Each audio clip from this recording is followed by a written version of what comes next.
अहिले ठ्याक्कै फाल्गुना गाउँपालिका वार्ड नम्बर 4 मा छु। हाम्रो संसदीय पार्टी 4 नम्बर वडा अध्यक्षको छोराको बिहेमा छु। त्यहाँ जतै पनि यहाँ पार्टीगत कुराहरू मात्रै चल्छ कि अब माहौल जताततै तात्तिक अवस्था छ।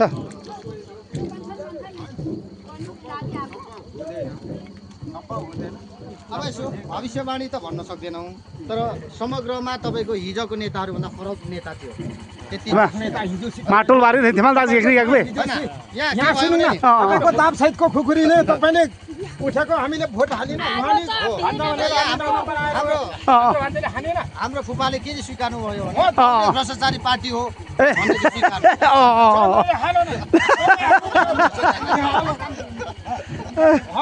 माथि नेता बनेर आएको छ हामीले भोट हालेको सबै